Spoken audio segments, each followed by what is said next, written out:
চিকিৎসার জন্য দেশের বাইরে অবস্থান করছেন বিএনপির স্থায়ী কমিটির সদস্য ঢাকা ৮ আসনের সংসদ সদস্য মির্জা আব্বাস। এরই মধ্যে তাকে ঘিরে এলো নতুন দায়িত্বের খবর। ঢাকা মেডিকেল কলেজ হাসপাতালের ব্যবস্থাপনা কমিটির সভাপতি হিসেবে তাকে মনোনয়ন দিয়েছে সরকার। ফলে বিদেশে চিকিৎসাধীন অবস্থাতে গুরুত্বপূর্ণ এই দায়িত্ব পেলেন বিএনপির এই প্রবীণ নেতা।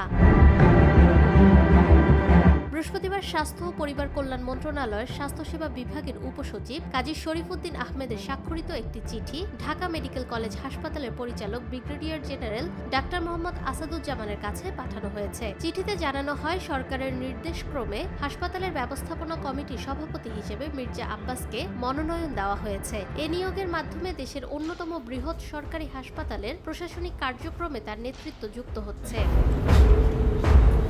এদিকে মির্জা আব্বাস বর্তমানে শারীরিক অসুস্থতার কারণে মালয়েশিয়ার প্রিন্স কোর্ট মেডিকেল সেন্টার হাসপাতালে চিকিৎসাধীন রয়েছেন। দলীয় সূত্রে জানানো হয়েছে, গুরুতর অসুস্থতা কাটিয়ে ধীরে ধীরে সুস্থ হয়ে উঠছেন তিনি। তার শারীরিক অবস্থার উন্নতি হওয়ায় নতুন দায়িত্ব পালনের বিষয়েও ইতিবাচক প্রত্যাশা তৈরি হয়েছে।